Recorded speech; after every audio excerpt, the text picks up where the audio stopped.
Karen, thanks for joining us on the Rising Beyond podcast. Hi, Sybil. Thanks for having me on. Yeah, so I'm excited that we, have met. I did an interview for you. I'm excited to have you on. And how did you get into working with survivors? Yeah, I went through a 3.5 year, very high conflict divorce with very young children. They were not even in grade school when I made the decision. And so at the end of those 3.5 years, my current career fell pretty flat. And I found myself in a position where I felt such a huge transformational shift in who I was and how I showed up, that to go back to doing what I was doing had little meaning or purpose. And so I started looking for purpose and what am I meant to do? And how was this really difficult and painful transition for me in ways other than just freeing me from an unhealthy marriage? And I began to really do a self-exploration of, what are my skills and talents? What are the things that blow my skirt up? And I found my way to life coaching. And then it was just a no-brainer. Life coaching is a support modality that helps people through transitions to get from where you are to where you want to be. And divorce is one of the greatest transitions we'll ever go through. And I was a teenager when my parents divorced, and I had 2 little kids and went through a high conflict divorce. And so I thought, okay, God, I think you've created me to support people through the divorce transition. And I found a really great coaching school. And it was interesting because picking a niche was one of the hardest things. There were 50 people in my class. Yeah. Hard for everybody. And I was like, I got it. I knew who I would like to support. Yeah, and I never pivoted. So it was great because from the very beginning of learning the skill of coaching, I was able to spend equal as much time learning the process of divorce, talking to professionals, and really building the experience that so many don't have that's outside of my own personal experience. So now, of course, 14 years later, there's a lot of that. Yeah. Well, and something that you said, and it might just be like the way that you said it, and I'm not going to quote you because your words are kind of out of my head, but there was like a positive shift from like who you were in the marriage, in the relationship, to maybe who you really were after. And so I'm wondering, how hard was that for you, or what were some of the challenges? Because that identity piece, finding your autonomy, that can be one of the most difficult and most important aspects of healing from an abusive relationship. Yeah. And I think that there's 2 different things. One is I was a working mom, and I would say to all my girlfriends, don't do it for the money, just do it to get the hell out of the house and to interact with other adult human beings for at least 10 hours a week. But I had to go back to work after each of the kids, a couple of months old, and I was back at work. And so while that was really hard, I also had I was successful. And so I had this sense of self and confidence. For me, and with so many of my clients who are in high conflict marriages, it was a tale of 2 women. And so the woman I was out in the world as a professional looked very different than the woman I was behind closed doors, which added guilt and shame and confusion and UTF, what is my problem? Like a lot of self-judgment and criticism because I had these 2. So I didn't lose the external sense of self, but my intimate relationships my whole life have been horrible. And my professional self, whether it was being an academic or a sports person as a kid, or when I started working, I always did really, really well. So I have a lot of clients who didn't have that. And so and I don't want to say just a mom by any chance, but when your day-to-day is the chores and responsibilities of raising kids and managing a household, I don't think any of us fully live in all of our gifts. And some people are incredibly gifted in that. But I do think that going outside and having the feedback and the experience outside has made a big difference. I did completely lose myself, and finding my way back. And I think that's it. I think I found my way back. I think for a lot of people, they're finding it for the first time. Yeah. And what you're saying, I talk about all the time of like how, because of isolation, of abusive relationships where they try to isolate you from anyone that would give you your sense of self or an avenue to leave. But what you're missing when you're isolated, when you're not either working outside the home or involved in something outside the home, is that mirroring of your amazingness from other people. And the only mirroring you back is from your partner, which is not healthy. It's all the, how horrible you are things. And so I think that is helpful. And for those women, maybe they got married really, really young, or they didn't have those opportunities to have a sense of self outside of who they are within a relationship. How do you help women find that? Like, start to find who can they be now? Well, the first thing that I notice when people come to me is they're not running their own operating system. And so they are not in control of their thoughts and their perspectives and their values and their beliefs and their priorities, their spouses. Mm-hmm. And so what has happened is their spouse has entered and squatted in the middle of their mind. And so their mental space is not being run by them. It's being run by somebody else. And a perfect example of that is when I meet someone for the first time, I'll start asking just a lot of questions that come up. And immediately, and this is with both men and women, by the way, immediately they start telling me what their spouse thinks. Well, my spouse says, well, my husband said, well, my wife thinks. And I'm like, well, that's very interesting. They're not here and I didn't ask their opinion. And I just get really quiet. And then but not too far into the conversation, they too have begun to notice, right? And awareness is always that first vital step. Yeah. That I've now answered 4 of your questions based on what my spouse thinks. Yeah, that's pretty interesting. Can we take a look at that? What's going on with that? So if you think about it, you're entering this ginormous negotiation about your kids and your finances and the rest of your future. And your spouse is on the other side of the table. And your spouse is on your side of the table because they're in your head. And every time you think you want to say what you want or think or what have you, or you're already being undercut by this other voice that's like, no, you're always so sensitive. You're always too demanding. You never know that. So step 1 is evicting your spouse from your mental space and reclaiming it, reclaiming your mind, reclaiming your perspectives. How do I think about this? What are my values? What are my beliefs? What are my priorities that I am going to live my life, raise my kids, negotiate my divorce based on? So that's a vital first step. And it involves awareness. And then it involves acceptance, because what we do once we're aware is if he hasn't been beating me up enough, my inner critic is coming to town to do the rest of the job. And so we have to cut that off at the knees. So you have to do this work with self-compassion. And that brings me to the next problem people have. Self-compassion requires self-love. Many of us in these high conflict and abusive relationships are spending a little bit more time in self-loathing than self-love. And that's a pivot that has to happen. And being able to forgive yourself for what you didn't know, right? Forgive yourself for being scammed by this person. The person that you married is not who they really are. Yeah. And I think it's so important to be crystal clear on this fact. You did not cause this. Like every one of us who married into dysfunction or toxic or abuse, it's because our childhood experience of intimate love was somehow askewed. And that could happen in a lot of different ways. The most obvious is, like in my case, my dad was an alcoholic. My mom was a rageaholic. My experience of intimate love was yelling, screaming, the cold shoulder. Like I didn't see hugging, and I didn't see negotiating and compromising. I didn't see soft, gentle voices and people who lifted each other up. And so while I went out looking for what I thought would be healthy love, I crashed right into my family of origin, and I married a version of my mother and father.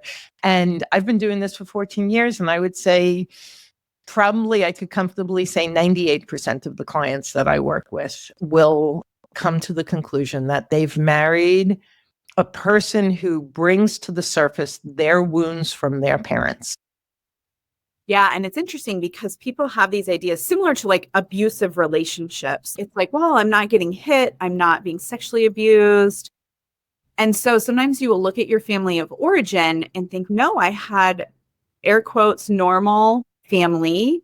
There was no abuse. And there doesn't have to be abuse. There's so many different family dynamics Yes. that could be at play. And so, yeah, it doesn't mean that you had just this horrific childhood. No, no, no, not at all. Totally. It could mean these little nuances of right, like the perfect family, like having to put on the perfect family persona and things like that as well. Yeah, and I would even say, so if I were to describe my family, because my mom passed away a couple of years ago, I ended up going into therapy to understand better our family dynamics. And one of the things this very awesome therapist said is, well, let's go back another generation. Let's look at grandma and grandpa. So my grandmother and grandfather, born and raised in Lione, Italy, in some farm town, a dozen siblings each of them had. The lives that we had as children have nothing, don't look anything like they were workers. They were on the farm, they were doing the thing. They had a really rough life. And then they get on a boat and come to America. And they're probably much kinder and gentler to my mom than their parents were to them. And so it's so not about abuse, but it is about heritage. Like when my grandparents came over, Mussolini was in power and there were all of these difficulties. And so I think bringing it back to compassion, Sybil, we need to be able to look at our family of origin with honesty and say, as a child, this was really hard for me. And that doesn't mean my parents were wrong or bad. It just means that they only knew what they knew. They did what they did. And it took me a lot of years to stop blaming my mom for some of the ways that she showed up. But the truth is, she was a little girl raised with the mother that she was raised with, and she did her best. And I think when we can bring that compassion to ourselves and say, okay, in some ways it was a setup, but I'm supposed to be here because I am here. I think that that's the other next piece is every challenge, struggle, crisis in my life is for me, not against me. It's what I do with it that makes all the difference. And I was thinking too of that, right? And I don't love the term. If you've listened to my podcast, I don't love the term like radical acceptance. So I use the term being at peace with. I don't know. I have weird things with like words and language. But that acceptance or that being at peace with is not saying that things were okay. It's you can be at peace with how you were raised. You can be at peace with where you are right now. You can be at peace with different process and ways of going. And I think that for a lot of the women, and I work with men in my practice, but that language is softer. I think that, the thing is, when I talk to people about acceptance and they're like, F that, I'm not accepting that. It's like, no, no, no, no. I just want you to accept that it happened. Yeah. I don't want you to accept that it was acceptable. No, but acceptable and accept are two completely different words. And I think that that's where people get tripped up. And the thing is, and I feel so strongly about this, Sybil, if I don't accept, and I'll give you an example of it. He's just angry. I used to say that all the time. My ex-husband had a potty mouth like no tomorrow. I could not shower hot enough to get the yuck off of me. But he's just angry. I did do that thing.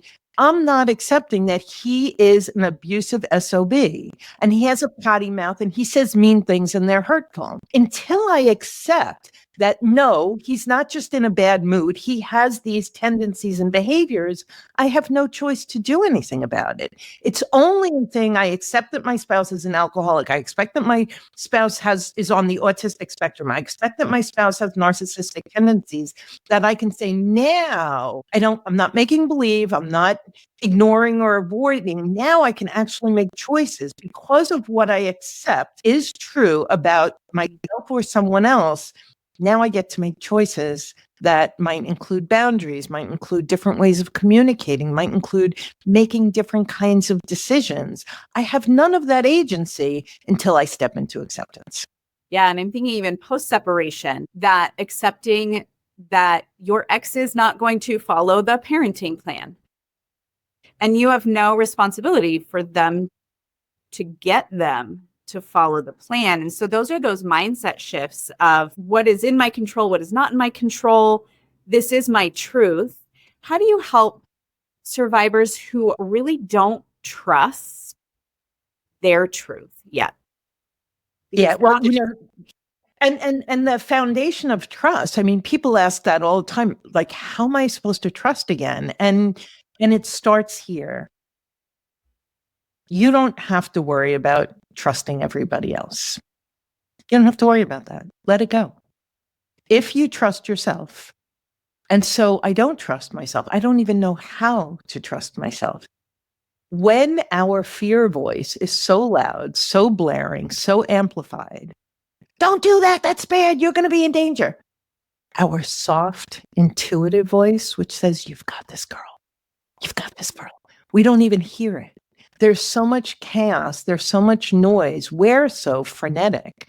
I think that one of the reasons, like as new generations are growing up, the focus on quiet time and meditation is really because when we can tune into the part of us that is connected to everything, the wisdom, the love, the all of consciousness. So I would tell my kids at a very young age, if you feel the hair on the back of your neck go up, if you feel your stomach get tight, I'm a Christian, so I say to them, that's God. That's what people call your intuition, and it's guiding you. And I would teach them at that young age to, like, if they didn't want to do something, where do you feel it in your body? And what does that feel like? If you've been in an abusive relationship, there's been so much noise. It makes sense that you're afraid you can't trust yourself, but you can start by simply sitting and breathing for a few minutes every day, watching your monkey mind run, letting it go, being gentle, and just going, wow, I just sat for 3 minutes and I watched my monkey mind run all over the open pasture. What's going to happen is when you have to make a decision and you can just sit quietly, am I ready to make it? Is it a fear-based decision? Is it a desire-based decision? I would love to talk about that for a minute. And how does it feel? And what will happen is we typically will make, especially survivors, very fear-based decisions. I was just talking to someone and everything was fear-based, fear-based, fear-based, fear-based. And her ability to pivot into desire-based was super, super scary because desire-based decisions aren't easy in the moment, require us listening to our intuition and feel like we're kind of jumping off a cliff. Yeah. Yeah. And that fear-based, it is really hard, especially depending on how long you've had to be in your sympathetic nervous system, right? Your fight, flight, freeze. It takes a long time to rewire those, your nervous system and those neurons and to regrow. And it is possible. So yeah, share a little bit about what is your definition of desire-based decision-making? Because I think that even that word desire, I'm thinking about saying that to some of my clients and they would be like squirming in their chair. 100%. Like, I'm just surviving every day. Desire, that's like a naughty taboo word. So far away. And I would say even more surprising to me in my early years was I would listen to a client and I'd say, what do you need? And they would look at me, deer in the headlights, like, and then I'd be like, when was the last time somebody asked you that question or you asked yourself that question? So long ago. And that's all part of coming back to home, right? Coming back to home is, what are my needs? What are my desires? And if your mind right now is going, some judgment, some criticism about having desires, right? Like we're human. This is what we're supposed to do. So for me, a fear-based decision is a decision that is made where you're choosing what is familiar and comfortable. So it's not a scary decision to make. I'm on the mend and fence. I'm going to stay. I'm going to try and mend for the 15th time. I'm going to try and mend. That's a fear-based decision. And it's fear-based because you're doing the safe thing that you're probably going to be back on the fence asking yourself this question in 2 months, 6 months, whatever. A desire-based decision on the should I stay or should I go mend or end fence is, I am scared shit. of divorce, of not seeing my kids, of not having enough money, of not being able to make ends meet. I have been so depleted and diminished and not living my best life in this marriage. And if I'm really honest with myself, I know there's a better life for me to live. I am going to take this leap off this cliff and trust in my intuition. And I don't know how it's going to work. And I'm scared, really, really scared. But I know that staying hasn't served me. The desire-based decision is about what you know is better for you, but it's just so darn scary to do. And we could take that out of divorce. We can look at that with, I was just talking to a travel coach, and like, you might want to travel, but you're afraid. And so instead you go visit your family who you don't even enjoy that much or something like that. It can happen on any level. You don't go for that job. Or you don't leave your job and become that life coach that you've wanted to be, because that's like, they're all based on these worst case scenario stories. And the desire base is always, it's a faith walk. It's a trust leap. Yeah. And in order to do even just making the little decisions based on what you want, there has to be some sense of worth, that you have inherent worth. And I think that's 100%. where a lot of people, it is so hard initially to make those decisions if they are in that space of feeling like they have enough worth to do the thing. And when you meet, and I've had many, many clients who were raised by parents who are on the narcissistic spectrum. And so when you're raised in that situation, some of us, I mean, I wouldn't say my mom was terribly celebrating of me, although she was of one of my siblings, but I will admit that I was naturally born with a solid set of ovaries. I mean, I felt strongly about myself. I was always outgoing. But when you're born into a family and you're shut down, put down, shut up, and then you become an adult and you marry into the same thing. The foundation of self-love is just, it's there. It's always there. But a big thing with codependence is this need to please others so that I'm seen, so that I'm acknowledged. And one of the most important things to do is to rebuild self-love. And I went through a whole inner child thing that I had to do, because I was like, how do I do that? I didn't feel that loved by my mom, more so by my dad who left than by my mom. And I remember reading this book where I was walked through this process of what you did not receive, give to yourself. Starting today, Karen, reparent yourself. And I have spent 14 years now supporting my clients to name and love their inner child like no tomorrow. And because our inner child is running the bus, driving the bus. Like when we get scared of making little decisions, it's not our middle-aged self that's getting scared. It's that little kid inside who's going, holy shit, please, please don't do that.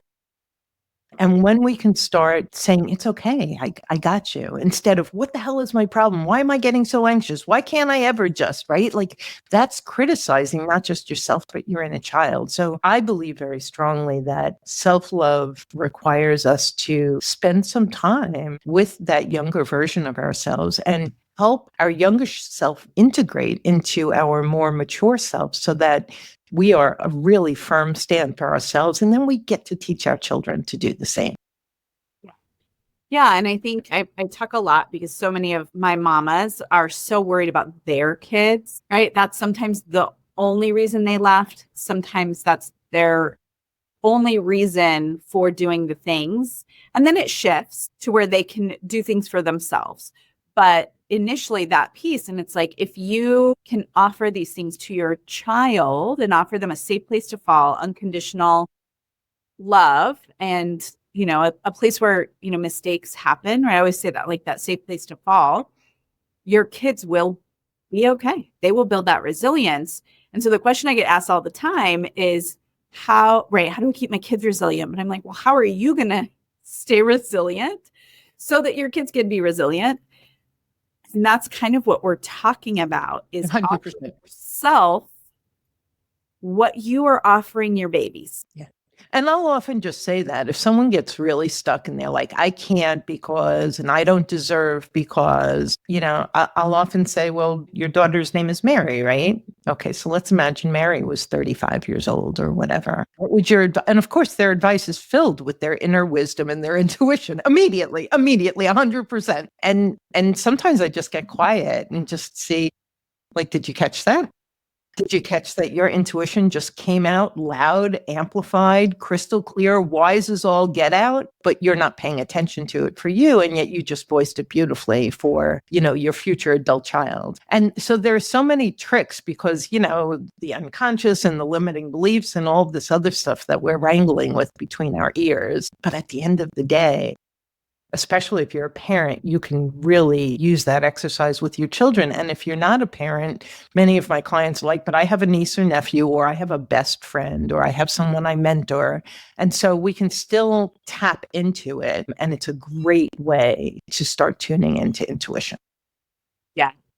Yeah. And so how do you help the majority of the women that are in the community or that we work with in my therapy practice, and probably those of you listening, a lot of them are literally stuck in the family court system, right? Their kids are young and their ex-partners have money, and it's going to be litigation until your babies are 18. And I am of the belief that, yes, that container is really sucky to be stuck in that container. And you can still find a lot of growth and healing while you're in the container. So for those parents who really feel stuck because this one area of their life is just, they don't have a lot of control in that one space. How do you help them shift so that they're not always in that space? I mean, honestly, I think that you have to accept that this is something your spouse is going to do. It's like the minute I accepted, my ex negotiated a fraction of the child support to the point where I was just like, I have to get out. And I didn't marry him for his money and I'll be fine. And I walked away. And then for the next, 17 years, every month he would talk about my monthly extortion check. There was always something. I didn't go back to. There were times I thought about going back. He dragged me back, I think, once. But whatever it was, so this thing with him and I was this wrangling around money, and that often didn't come. And for me, I thought, okay, I'm not getting a monthly child support, but I'm in the agency and they police this and it's going to get done. And one year I think I got 2 months out of the year, but when the money finally did come through, what did they do? They booted his car and they toted it away. And he called me and he's like, I can't believe you. You're going to get me put in jail. And I'm like, I'm just not that powerful. But what I realized was when the money came, and maybe it was just a chunk of $4,000 or $5,000 at that point, I needed it. And I thought, okay, actually everything does work out. And so I'm going to put over here. So I stopped stressing every month. Maybe I'd get money, maybe I wouldn't. I would almost plan for not getting it and do my best. I needed it, desperately needed it. Acceptance is such a powerful thing because the minute you can accept, I have a spouse who's going to keep taking me to court. Okay. So rather than, I can't believe he took me again. I can't believe I'm doing this again, because so much of the stress is happening between your ears. Why, what it means, how horrible he is. Like, so much energy goes into that, as opposed to, I need to find resources so I know how to handle this. Like there's the to-do list, which is who's out there who can help me? What do I do if I run out of money? How else do I learn how to represent myself? But what if, just like if you had diabetes, okay, I have diabetes. I'm going to deal with diabetes for the rest of my life. I have something else. I'm going to deal with that. And so I always say to my clients, you can live in peace and joy regardless of how your ex shows up. It's a choice. I'm not saying it's easy. I'm not saying anyone would envy you for your position. Yeah.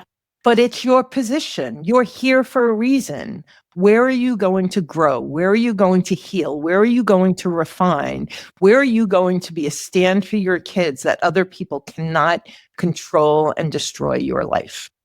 Yeah. This is your opportunity. I think that focus on the shifting of energy is really helpful. I don't know if it's been on the podcast. Actually, I have no idea. I talk all the time. Who knows where it came out? About spoon theory, which spoon theory was created for people with chronic illness. And so it's a little bit more about the physical energy that it takes to do certain things. But we use it all the time in the community. That spoon theory is like, where are you going to put your spoons? And you have a limited number of spoons. Who knows why they chose spoons? I have no idea. I've never heard this before. Yes. And I'm thinking they're all in my son's bedroom because we don't like, that's where my spoons are. In this metaphor is like where, you get that motion from opposing counsel or whatever it might be, you're going to like allow yourself some spoons to freak out in the moment, right? Your nervous system is going to do that whether you're choosing to or not. Absolutely. And where can you shift your energy? Where can you shift your spoons away from what a POS that I can't believe and his attorney is just as gross as he is and all of these pieces. That's kind of what we're talking about, like acceptance. Yes, his attorney is also really gross and narcissistic and just wants lots of money. Check. Like, I know that. And I think we work in a paradigm of 7 levels of energy. So I love that you brought that up. So when something happens that is either shocking or just utterly displeasing, the vast majority of us dip down. So level 1 and 2, which is like the dungeon and the basement, is victim is the dungeon, conflict or anger is the basement. And so it makes sense that we're going to dip down. When you work on yourself and becoming conscious and work on taking charge of your life, what happens over the course of time is you spend less and less time. So you go on the slide, you slip down into the basement or dungeon, and then you go, I'm done. Let me go back up to the penthouse where I have a 365-degree perspective, or let me at least go to the first floor, or let me rise up. And so we have victim, then we have conflict. And then level 3 is the gateway. That's the gateway to finding peace and joy. And level 3 is just forgiveness. Level 3 is it's a thought, feeling, and action. Level 3 is my thought is what is my responsibility in the situation? Now, in going back to court, my responsibility may simply be that I am the co-parent. Our child is still, unemancipated, and I chose to marry this person. And so that is the level of my responsibility in the position that I'm in. But that's why I'm here. Okay, I can acknowledge that. Can I forgive myself, right? Once again, for the 6,000th time, forgive myself for marrying him, forgive myself for staying so long, whatever. And then what happens is rather than being in the dungeon and the basement in defiance or lethargy, which is I don't want to do anything, I'm going to stick my head in the sand. Level 3 is how can I cooperate with what is, even if I'm kicking and screaming, cooperating. And that may mean I'm actually going to read the legal paperwork. I'm actually going to put something on my calendar for some steps that I have to take or reach out to somebody to get some help. So I'm cooperating with it. From there, we go to compassion, peace, and joy. And when things happen and I can quickly reframe back to compassion, peace, and joy, I have won and they have lost. They have no control over me. And if they have no control over me, I am raising healthier children because I am a healthier version of myself. And so there's such a beautiful ripple effect, which comes back to, do I see myself as a victim in this situation? Not that you weren't victimized, 2 very different things. Absolutely. Victimized is very different than choosing to live in victim energy. I was raped for 2 years of my life between 14 and 16. I could have spent the rest of my life living as a rape victim. I don't know how that would serve me. I could have spent the last 18 years living as a victim of domestic abuse. I don't know how that would have served me. I know that my life is pretty bloody awesome right now. And it's actually because of all the hard work of what you and I do with our clients that got me where I am, and I would imagine where you are. Yeah, it is interesting because it is like the giving up a little of the fight, which doesn't mean you're not fighting for your kids, but it's fighting what is. It's the fighting of what is. And giving that piece up really can give you just more space. Because again, it's going to be there. And I talk about compartmentalizing it and where can we put it on our shelf, or how can you watch it go down the river, all the different visualization-y things that I've done with people. But the fight of what is just going to drive you freaking bonkers. It's going to make you feel really crazy and going to drain your energy. And I think I know in the Rising Beyond community, that's where a lot of people are. There's like this, that is the heart, like that's the hardest piece, Yes. I think. And a lot of people are starting to move like, okay, I'm not going to fight what is. And that's where I see a lot of growth. 100%. I think that resisting what is exhausting and unconscious, and it's where we all begin. Yeah. And it's, I think, how many of us were raised too. It's like if you're uncomfortable, someone or something is at fault. And that's the resisting what is. And it's like when we get to the point where I am always an agency and there's always something that I can do and I choose. And so if I choose to sit here and, bitch and complain and focus on how terrible and how awful, and I've had clients who say, I am going to be miserable for the rest of my life. And I say, and so it shall be. Yeah. Yep. That's it. If that's, but I don't want that. Well, then stop saying it. Stop thinking it. Stop focusing on it. What is the next best step? Yeah. To get you where you rather be. Where you'd rather be. And all of this has to be said in a container of where you are sucks. Divorce sucks. Domestic abuse sucks. Being legally abused for years after your divorce. It sucks. It's absolutely rotten. And yet I always think about that fella and I always forget his name. He was born with no arms and no legs and he's an international motivational speaker and he's a gorgeous wife and actually a beautiful kid. And it's like, and I sometimes think, okay, if anyone dealt a half a deck or less, like this guy really, and he tells his story of being angry and miserable and living a miserable life until one day he thought, well, this is all I got, and he started turning it around and he has inspired and motivated thousands, tens of thousands, hundreds of thousands around the world. Where our mind goes, our energy flows, and what you choose to focus on and how you choose to focus on it is going to inform the quality of life that you live. Yeah, for sure.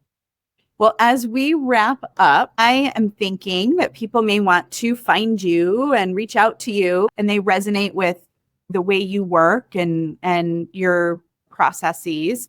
How can people find you? What is the best way that they can find you?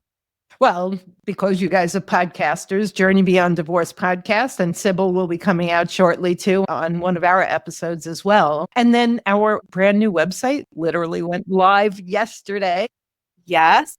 And so, not yesterday when you guys listen to this, but when we're recording it. So jbddivorcesupport.com. We have new gifts. We have curated podcast lists, playlists for where you are in your journey. Nice. So please check that out. And then most importantly, I would say, if there's something that I said or the way that I speak that resonates with you, we do offer a rapid relief call. It's a coaching call to learn more about how we work in our services. And you can go to rapidreliefcall.com. You will get me and book a call and we'll see if and how we can support.